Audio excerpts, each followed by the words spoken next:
joining us. Thanks for joining us.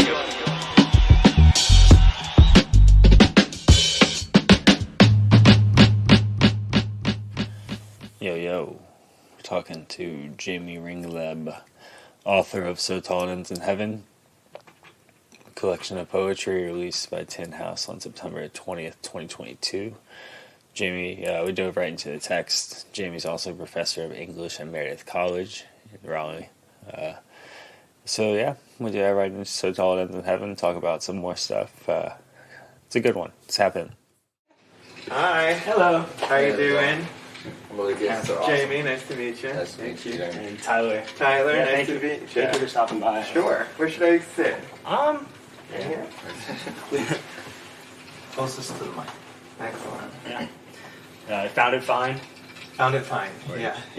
Very nice. Google does all the work for me, which I appreciate. Sweet. We can just dive right in then, honestly. Okay. We got Jayme Ringleb, is that correct? Yep. Ringleb. Cool. Very nice. Thank you for stopping by. We're going to talk about a bunch of things, but So Tall It Ends in Heaven is going to be released on September 20th by Tin House. Pretty exciting. We can open it. Jack, I know you wanted to open it, perhaps? You also have an event at Quail Ridge. I do, yeah, I'm excited. Gonna read from the book, launch it, and be in conversation with Ina Carrillo. Oh, okay. Did you have a question you want to start Well, so the beginning of this book talks about breaking a man. Or breaking a man if you want a good man. Can you talk a little bit about the process of breaking? What does it mean to break? Is it a concept of possession here? Or something like a horse being broken in the wild? I think in terms of that poem, first of all, the poem, it shouldn't be a kind of like how-to guide. Right. It's not It's like a parody of said guide, right? Yeah, it's kind of like a commentary on the idea of, when, with a certain perspective of love, you find that good one. There is, in a lot of relationships, the assumption that it can only be held together with a certain amount of toxicity. And so that breaking is kind of like you were talking about with the horse. It's a psychological breaking. It's kind of moving from health to the opposite, to whatever kind of toxic relationship is that in the mind of that speaker at that moment seems to be the only way of sustaining love.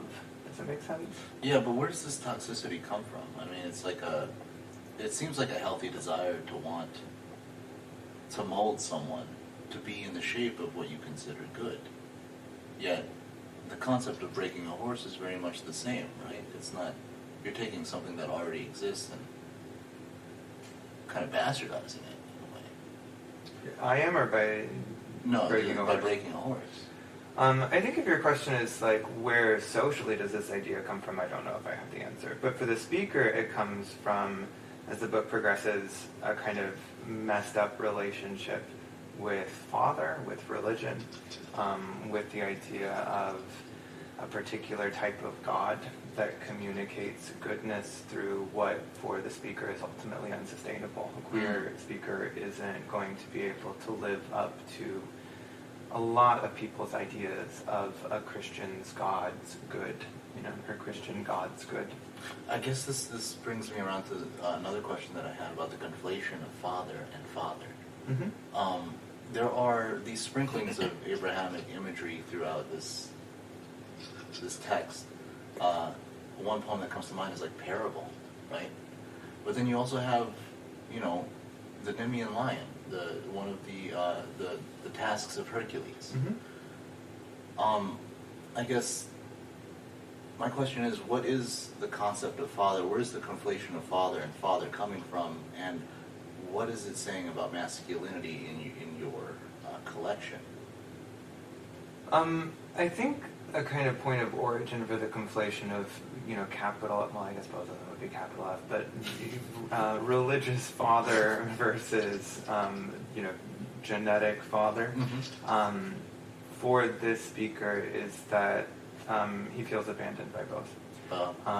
There's the idea that, in Christianity, that idea of Adam being cast out, right? That I think resonates in some way with the speaker in terms of his sin, his sexuality. And then there's also, how should I put it? There's also the idea that for him, again, a Christian God isn't compatible with what he perceives as his own good, right? His sexuality, who he is, what he wants, and how he loves. And so the conflation there, I think, is about that. Is about the idea that both of these figures that the speaker wants to devote himself to are not kind of appropriate centers of devotion for him. As far as like commentaries on masculinity, I think that there's a lot in that. You know, Abrahamic notions you were mentioning of devotion imply in the story of Abraham and Isaac violence. In order to complete devotion, you have to achieve violence. And so I think, you know, even to go back to your first question, that's part of the psychology that the speaker's dragging into any expression of love. The idea that in order to adequately devote yourself to another, that something about that marriage, and I mean that in quotes, not the kind of legal or spiritual sense, is... marriage is like a handshake, you know, marriage? Marriage isn't like that connection. Marrying between two people, their different perspectives is a violence. There's obliteration in that, for the speaker, at least initially. Is it always obliteration, or just for the speaker in this sense? Oh, no, it's not always obliteration. Right. No, please no. No, it's very much rooted in this idea of the speaker's perception, which doesn't work out terribly well. For me, it's ended in obliteration each time so far. It is? Yeah, so far. This one, I'm hoping it ends up all right, but every relationship has ended up an obliteration of some sort. Yeah, I think, you know, until it doesn't, then it is, right? Yeah. Until it doesn't end in obliteration, then it seems like obliteration. I think with the speaker, because they don't experience a lack of obliteration at any point in the collection either, I think the speaker, in an effort to get around that idea, ends up honing in on notions of like self-love. If the speaker is unable to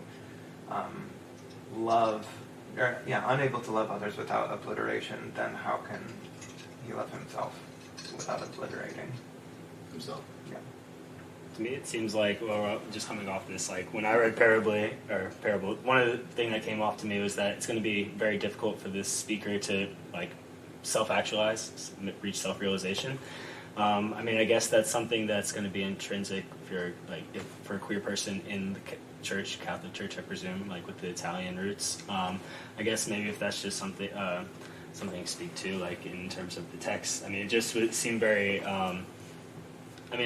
self-apparent that would be the case, but also very interesting path. So the question is about kind of what it means for a queer person to kind of be raised within Catholicism. Yeah, and kind of like unmarrying from, because there's some things like going to have to unmarry from like Catholicism at some point, right, to self-actualize. Yeah. So that's like a very difficult thing to do. I mean, especially it depends, like for the speaker, it appears that like father in both the instance of actual father and then religion are kind of disapproving or restricting, not allow, if you're, for the speaker to exist in this world means that they would have to not be able to be the person they are.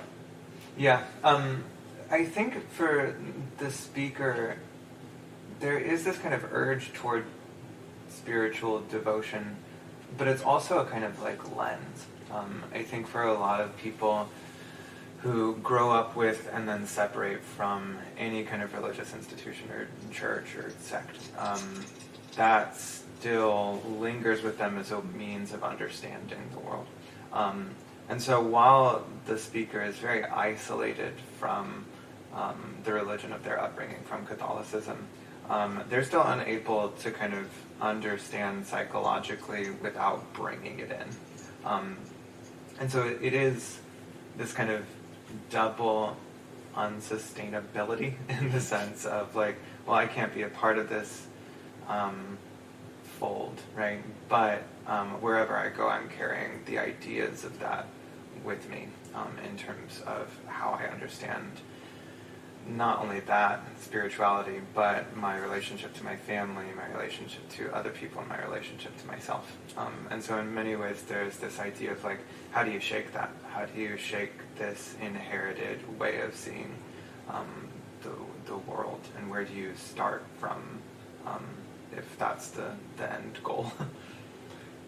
One thing off that for me, I mean, it seemed like, it's like, on one end you want to keep some aspects of like who you are, but then in the same sense there's like a inherent when you leave any cocoon or like any upbringing, you kind of want to also shed some things. And so I mean, I guess for all people, the speaker and just anybody, that's going to be a central tension in life, right? Like to unpack. Yeah, I mean, there's a lot in discussions of queerness about like identity and the extent to which identity is, not fixed, that we are fluidly moving through any given moment and being shaped, and not being able to claim one stable sense of self from birth until death. And I think the collection is in some way trying to understand how that's possible, because there's so much for the speaker that feels unshakable, even though granted, they'll look very different as a baby than they will as like a dead old man. There's still this kind of like, as much as the speaker wants to be free from parts of his identity, it seems intrinsic in some way. And so that is in some way a very troublesome idea for the speaker.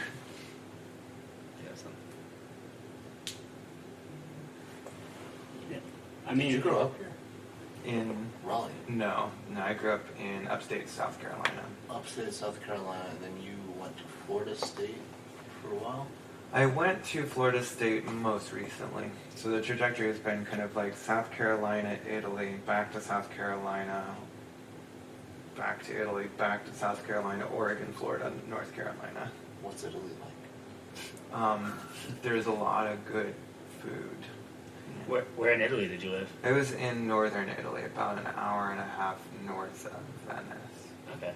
So like What did more. you do there? The first time I was a kid, I was with my parents, and I just, was childlike and eating a lot of gelato, and Oh, that sounds... it was pretty, I appreciated it. Oh yeah. my god. I I grew up on shaved ice, dude. Shaved ice is really good. No, it's not. Oh, I see. Okay. No, it's not. Compared to gelato? Are you serious? I mean, like, they're different. No, one is clearly superior. I'll let you say that. It's gelato. Gelato is creamy and delicious and gives you the runs. That's clearly the one you want. I do appreciate gelato for a lot of different reasons. Yeah, the run's not really, that might be a strike against. I'm it. lactose intolerant. No, I understand. This is what I'm saying. Like, maybe the... Yeah, it's probably not a positive. Barely not that. I don't know. I associate the release of pressure of the runs with ice cream now. So see. there is a type of conditioning there over about 20 years of me eating ice cream, knowing what it was going to do to me. It's like almost like Pavlov's diarrhea. Yeah, Pavlov's diarrhea is a great idea for a short story. Again, don't leave that one to you. Yeah, so it was good. It informed, too, a lot of the way that I understand things, and it informs a lot of the ways that the speaker understands things as well, in terms of, like, belonging, for example. There's a lot of space and landscape in the collection, and the speaker, in many ways, as I do or don't feel, he doesn't feel like he's a part of, like, a Southern identity. He doesn't feel like he's a part of an Italian identity. And when you factor in then queerness into either of those kind of lack of full upbringings, full in quotes, then he feels doubly alienated from the things around him. Even gelato, Yeah. sadly. What is the Southern identity? I mean, with all these transplants coming into the South and these big research companies bringing huge amounts of dollars and Northerners, presumably, or California Silicon Valleyers, then what is the idea of a Southern identity? I think this becomes doubly important, right? Like, to identify who's from here and who's not in the future, it's going to be kind of arbitrary. There's going to be a mix. Yeah, no, I agree with that. I do think it's a very Raleigh 2022 question as opposed to like a rural South Carolina 1995 question. Mm-hmm. You know what I mean? There is that kind of very hard line of what a Southerner is and is not, which I was 3 years old in 1995. I was not born yet. So, but theoretically, there's that very kind of like hard line of identity, which is obviously, tied up in a lot of different forms of prejudice, misogyny, racism, homophobia. Yeah, this seems to be an integral part of the Southern identity, right?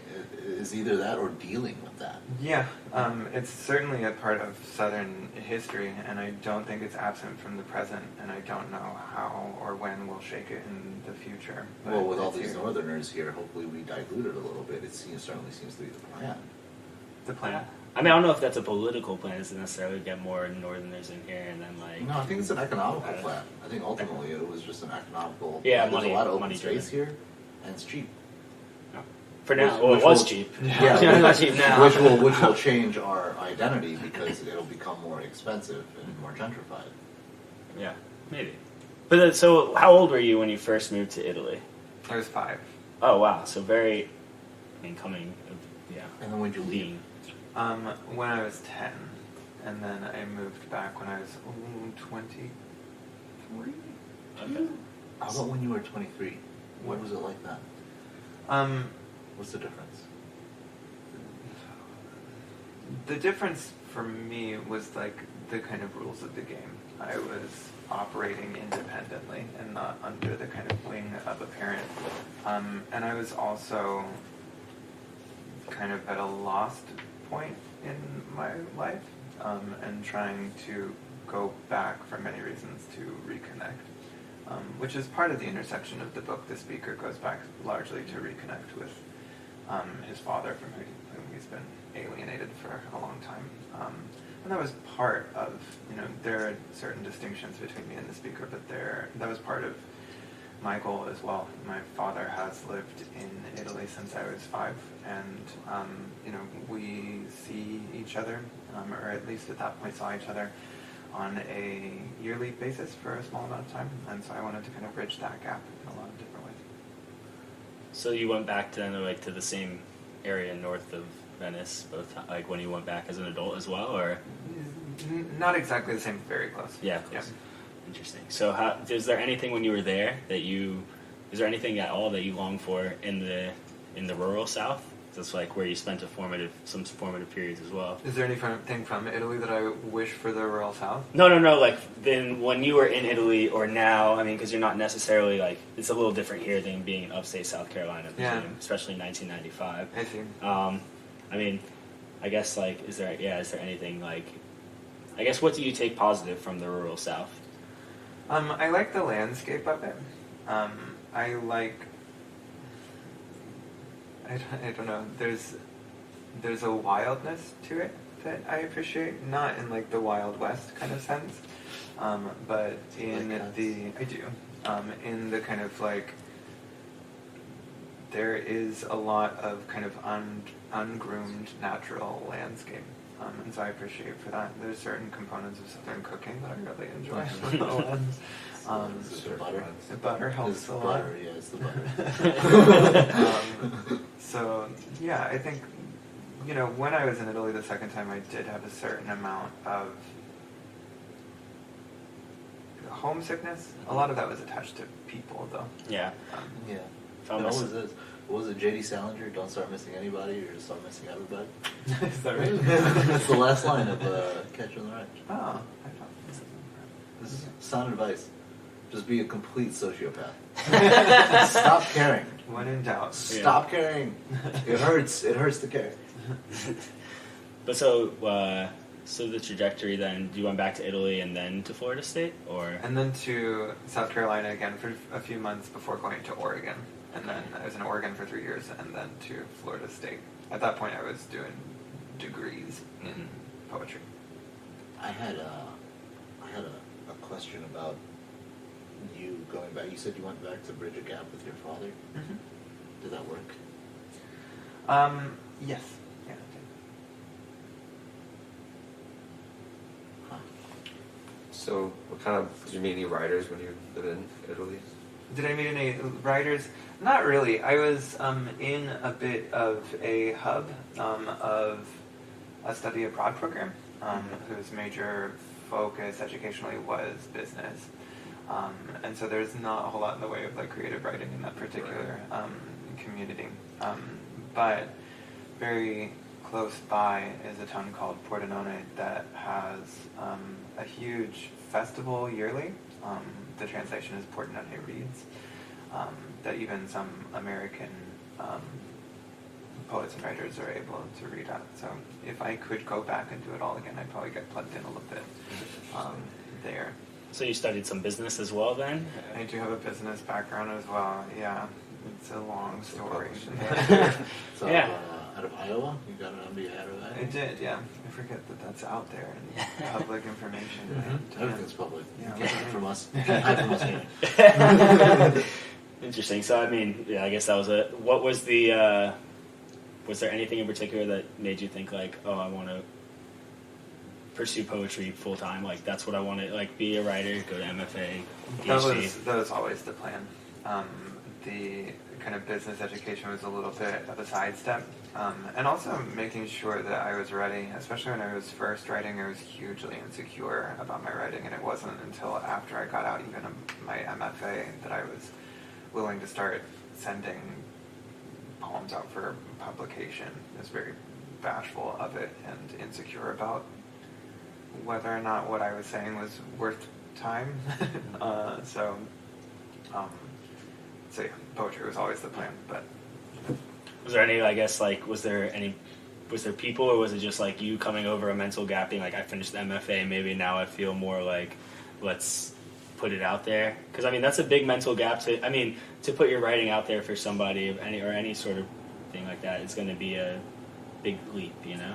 Yeah, I think a lot of it was kind of the social atmosphere in which I found myself with the PhD. A PhD is very focused on, education, but also professionalization. And so at that point, I was kind of like, well, Jayme, you have committed yourself. It's the case that if you're pursuing this particular You have line, to try and get publications. what are you doing otherwise? And so it was kind of a jump in the deep end thing for me as far as feeling worthy. I still don't know if I'm over that kind of, what's it called, imposter syndrome? Mm-hmm. Yeah. So that's probably lifelong for me and anxiety. But I don't know if there's ever getting over imposter syndrome, but there is only ever being yourself, right? And you're only going to ever perceive this one thing, right? And Neil Seth says that consciousness is this one thing. It's just this thing that you're seeing, right? So no such thing as being an imposter. And, there's no such thing as being an imposter because this is all that you experience. You're a brain in a vat. The fuck? Everyone's a brain in a vat. How can you be an imposter if you're a brain in a vat? I think You're just a brain in a vat. I think too it's been helpful to plug into communities of people who have been supportive. You're asking, are there people? I think that's a big component of it as well. It was in many ways a social engagement, which means that being able to get positive feedback, being able to sit with students and work with them through things, being able to sit with teachers and work with them through things, it kind of reinforces the idea of oh, hey, we're actually doing something here. This conversation, oh, hey, we're actually doing something here. Yeah. And so, I guess or Jack seems like a I had lightning question. bolt went off. So when I was going through my MFA, there was a lot of focus on the body, poems on the body.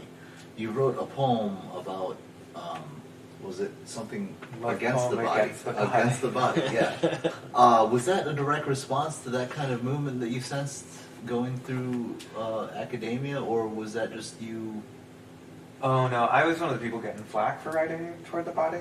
Towards the body? Yeah, everyone's writing towards the body. Yeah. I just don't like it, like I hate my body, yeah. But my idea is to diarrhea all the time. Yeah, Too much gelato. Gelato. It's the gelato. There's a gelato shop 2 blocks away. I'm not joking. That is Amarino. It's been a problem.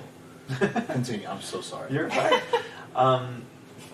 There's just like for me, the body is, you can go in a lot of different directions: seduction, sexuality, insecurities, and also just again, identity. Imaginatio, other people's bodies. Mm-hmm. I'm gonna touch your body in the dark, kind of poem, like and many guests and instructors and fellow students were kind of like, you can't say the body anymore without it being a cliche.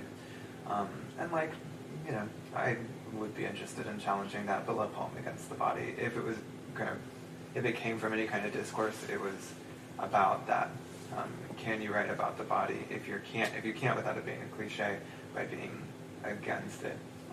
I think there's like an Ari Banya's poem called No More Birds, and there's an Aaron Ballou poem that's titled similarly. I'm going to forget the name of that right now. But the idea is taking on that kind of cliche and using it toward movement in some kind of direction. I mean, the cliche has existed forever. In like the 80s, there was sci-fi going around, and someone wrote a short story about experiencing life as an Oort cloud. So that, I mean, if you go back enough, people have been experiencing, but what we're experiencing when we're talking about the body feels to be more like consciousness of the body, rather than the body itself. It's not a worship of statuettes like in Greece. Mm-hmm. It's a worship of the feeling of the body. The kind of like sensational. The sensation of the body, right? So it's not the worship of image, rather, but the worship of experience. I think also the identification of invasion as well. There's a lot of discourse about language as violence. And so it makes sense to me when you have a lot of writers who are speaking about different types of social and linguistic violence, that it's communicated through metaphors of or experiences of the body, right? So that the two are collapsed or understood to, or communicated to others as, like, look how one is the other for me. Yeah. Of course, for this speaker, it's very self-deprecating, right? Again, going back to this whole idea of the toxic perception of self, or even of his senses of devotion, what that means on a bodily perspective. If it's violent, if it's sexual, what do you do with that? I mean, there's also the objective correlative, right? That with the body, there is no body. That when you talk about the body, you talk about the spirit. That there's like that when you talk about love, you talk about hate, right? So perhaps the experience of talking about the body is not just talking about the body itself, but rather our want to talk about the spirit without being equipped necessarily to do so. I do think in a lot of situations when we're talking about the body, we're speaking about it figuratively. Even in that poem that you're describing, it's not the idea of the body is representative of something else that's going on. It's an extension of it. It's a way through, kind of like with the lens of religion, right? It's a way through which, if we've grown up with or understanding ourselves as a certain thing, it's very difficult to remove ourselves from that as a lens. It's like a mark of poetry to be able to do this, right? A mark of spirituality to be able to do this. Like Taoism talks about that in like an empty cup, and they just talk about the empty cup for like 70 pages. And I'm like, what the fuck are you talking about? Stop talking about this fucking cup. I don't care about the cup. But it's not about the cup. It's never been about the cup. It's all about esoterics. It's devotion to an object that causes esoterics. Yeah, I think poetry in many ways works with that kind of figurative way of understanding, right? Yeah. So that it's, we have the allegory that comes out of it, or extended metaphors, parables. Yeah. And then, of course, I can't talk about the objective correlative without talking about your mother. You talk about father a lot. Well, where is mother?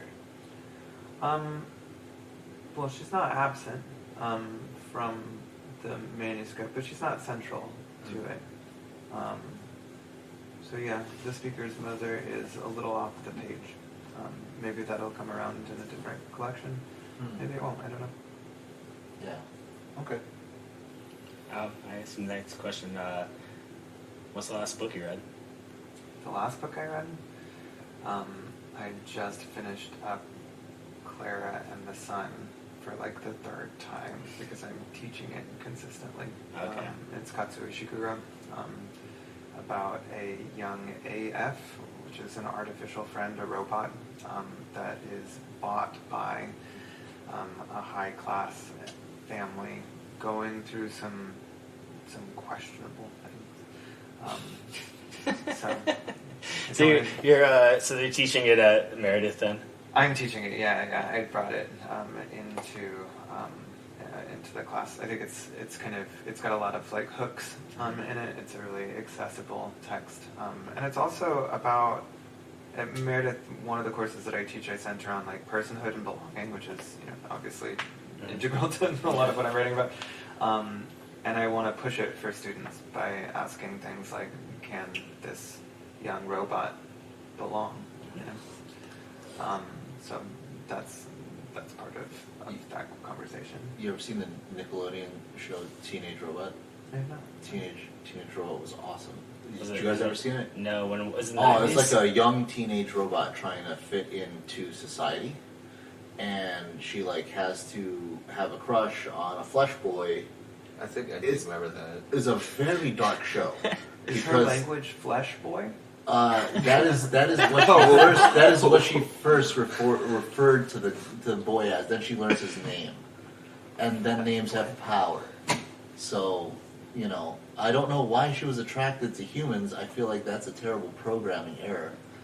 But it was a great TV show, and it explores a similar topic. I mean, yeah, interesting topics. Yeah, I'm sorry. It just Wasn't My there mind. a movie recently called like Her? I think huh? there was like a movie. There was, yeah. called That Her, where one it was like that pretty one is much about what AI. you just said. Yeah, it's just AI. There's also a book Except called her, yeah. There's also a book called Accelerando, which is about like everyone has a relationship with their AI and no one has a relationship with anyone anymore. I mean, these are becoming more real, pertinent topics. I mean, Right. as- And Raymond Bradbury wrote when the rain falls, or if the rain falls, like back in like 1970 or something. So we've been talking about it for a while. But I think Terminator it's becoming more like with Her, isn't it actually like more like realistic body? Yeah. It was like a guy who was just like felt kind of lonely, and he went out and they had these things. AI. You could date them. I think it was a hologram. Okay, so it wasn't like, I don't know, I was thinking more like a physical. No, Yeah, but I it's mean, more like, sorry. yeah, it was like hologram, which is like it's kind of physical, but obviously it's limited. Mhm. It was basically Siri. Okay. I wish Siri Yeah, I would think it flirt might with have me. just been the voice. I wish Siri would flirt with me, just once. Probably millions of people, just need Just once. wouldn't Just be validation. upset about it. Just like, you are handsome, thank you. Take a left, 300 feet, thank you. Like, that's great. Useful, pragmatic, and it helped my self-esteem. But so how do you feel engaging these kind of ideas in the classroom? I mean, how long have you been teaching at Meredith? At Meredith, this is my second year, the beginning of my second year. So not very long. I've been engaging the topics basically since I've been teaching. But it's interesting. It's interesting seeing how students respond to the idea of personhood and of belonging, and the extent to which when you give them a story, they can understand what the answer is. But when you use that story to apply it to their real lives, suddenly things are either more complicated or more theoretical. They put up like mental blocks perhaps that don't necessarily need to exist when they put it in the real world. Potentially, yeah. I mean, like a lot of them roll with it. It's just like part of the difficulty for me as an instructor is like my understanding of how they internalize these ideas is limited to the papers they turn in. I can't know, how Yeah, things are beyond run in the that. family Yeah. and their friendships. So do you teach gen eds? I do. Yeah. So I did 5.5 at ASU for a couple of years at Arizona You State. did a 5.5. Yeah, 5.5. Speaking of obliteration. Yeah. So I did that for 2 years at Arizona State University, and then I quit. I can understand that. Yeah. Yeah. So, That's it. are you okay? I'm not teaching a 5.5. Yeah. Are you 3-3? I'm 3.3. Yeah. Fuck that. It's Well, a lot. The pay is fucking degenerate. Yeah, one does not get paid a lot to be. So when I was teaching at 3-3, I used to bartend, and then I used to do construction on Saturdays and Sundays. How are you okay? So I am an assistant professor. Okay. So like it is full time. Oh, so you're doing good then. You're doing fine. You know, Raleigh's very expensive. It's very expensive. I have 3 jobs right now, so this is why. And inflation is at 18%. Yeah. We don't exist outside of the city walls, not like Plato told us and promised that we would. Yeah, no, I mean, like, you know, financial concerns for my partner and me, we're getting married, we're trying to do the kind of, like, setting ourselves up for a future in which we're financially functional. And that's not without its difficulties in this economy, especially for teachers. Yeah. So there is that, for sure. Does that ever factor into your writing? Does that ever do anything to you while you're writing? Does that ever weigh you down? Is economy part of identity? I think the answer is yes, a little bit, and yes. Fuck. So, Are you serious? is economy a part of identity? Yeah, dude. Yeah, I mean, absolutely, one of our, right? Fuck Yeah. capitalism. one of our Yeah. demographic I mean- considerations is income, right? Yeah, I'd say Bruh. fuck capitalism, but Yeah, also dude. it exists, right? Yeah, So, Yeah, like, dude. that's- Yeah. No, we I live in a guess so. market I guess it does economy. dictate. It's a caste system, I guess. I think you're speaking like ideal theory. Maybe in ideal world, no, we're not gonna like. It's not we gonna had affect all, you. if we all had enough, would it dictate our identity still? I mean, what is enough? In what capacities? If I guess we it knew kind of that like. we would be taken care of into our old age, would it still dictate our Would it be a identity? part of your identity? Yeah, because you know that you would be taken care of until old age, right? Right, but like That you would be know, a part of It your might identity. come just a baked-in assumption, right, but you but still that's- know. You but everyone has an analyze identity. That's Yeah. right. That'd be good. I don't know. Presumably, Yeah, sure. Right. Hopefully. yeah. I mean, I'm Might be sure. lazy as hell, but Oh, yeah, communism. maybe. Well, I don't know. I mean, don't there's know. different like ideas of like market kind of socialism, or like using like money that isn't actually exists, like that isn't necessarily tied into. But this What is does more the theoretical. economy even do to your identity? What does that make you into? What does that turn you into? I have Is there some like Karl a Marx tier here if you system? want to read Is it. there like some premium pay grade class to who you are based on how much money you make? Yeah. I'd Social Yeah, classes. definitely. I mean, right? You said today like I can't do this thing with you. You have money, go do it. I can't afford That's to fair. do it. Yeah. So you have that's $80, literally yeah. You literally said you have $80. I don't. I don't have So, $80 today. Yeah. So yeah, I mean that's literally dictating whether you can go do this fun thing. Is that identity though? It's not identity, but I mean not in that particular instance, but over time. Because I'm not if defined you're, by what I can and can't do. Are you not? I mean, maybe Am I? not. I don't know. I No, think fuck, there's am I? to some Shit. degree. I think market exclusion, definitely can define. I think like what your access to and what you have access to can define. I mean, if you can't access, I mean, it's very easy examples to bring up, right? Like, Yeah, no, I'm thinking of them now. I'm hearing what you're saying. There's a lot of considerations when it comes to like performance versus something that's intrinsic, right? Who are you inside versus what it is that you perform. As far as like queer theory is concerned, there's a lot that falls around the idea of performance as being the end all and be all even, or I shouldn't say performance, performativity is the end all and be all of what gender is, or even in certain situations what Real is. maybe, but identity more broadly. So you know, if you are affected by something in the world, then it becomes a part of who you are, whether you want it or not. It's kind of for the speaker. If that weren't true, the speaker would just be like, "Now I love a good man," and that would be the book. Yeah. Just it worked out, because I manifested it into an ideal. That's the secret, Identity. right? That's the book, The Secret. If you think of it, imagine it, it'll eventually become reality if you put the energy forward. Yeah. That was like a book in like 2005, 2008. Yeah. Yeah. But so tying this kind of all back into So Tall Ends in Heaven, kind of like I guess how long did it take you to write the collection, or like, I mean, I know multiple were published in different outlets. Sure. 10 years. 10 years. Yeah, it was 10 years long, the whole thing from kind of start to finish, and it took on a lot of different shapes, or really a lot of lack of shape along the way. So it was a long one in the making. I don't know if that'll be the same for the next one, but so far it's looking like it might be. Oh yeah, you guys, Tin House, you know, it's very great. It's coming out September 20th. And you said the reading at September 20th. at Quail Ridge. Ridge. Very Yeah. nice. I'll be 7 there. p.m. Awesome. Thank you.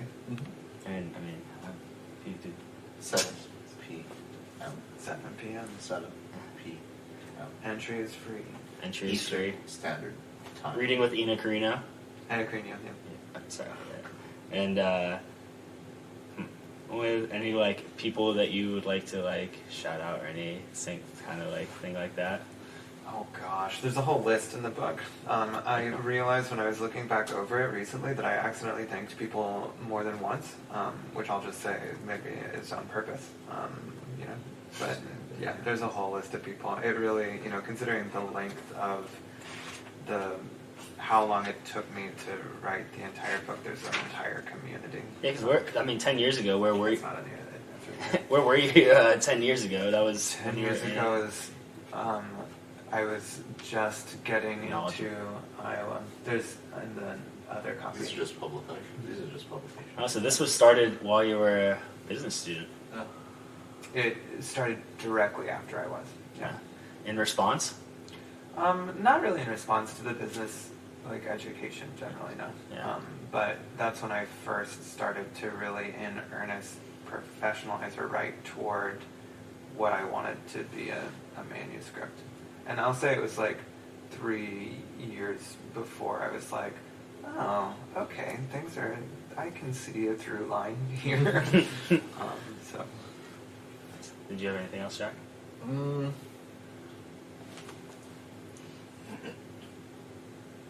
Kinda. No. Not for Kinda this or one. no? No, not for this one. Word. Not for this interview. Anything else, Lucas? I think I'm good. We really appreciate you stopping by. The only other thing we usually do is we take a Polaroid with our guests. Awesome. Well, do you like reading anywhere? Do you read? Do you still perform? Do you do the performative aspect? You talk about like performative. We talked about that briefly, but there's a performative aspect to being a poet as well, right? Yeah. So do you perform? I read. Mhm. Yeah, absolutely. Yeah. Where?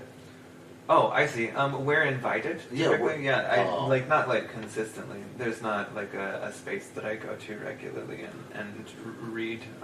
But I'm willing to read at any point. I have only just begun getting plugged into the community, literary or otherwise, here in Raleigh. Yeah, I mean, you're probably just settling in after a year. And there's the whole Delta Omicron stuff. Yeah, So just Yeah. in and out. Ruined some of my plans over holidays last year. Omicron? It's okay. Yeah, I was supposed to go to New York. You're supposed to go to New York? Yeah, I was going to go to a show and stuff, but then we ended up going to Savannah and we got COVID anyways, so... yeah, probably worse. Do you have any advice for prospective poets that are looking to maybe write poetry? We had done it anyways.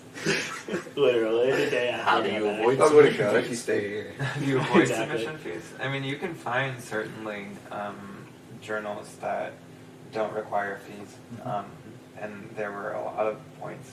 Do you use any particular websites to submit? For submission? No. I mean, I've heard of what is it? Duotrope? Is that right?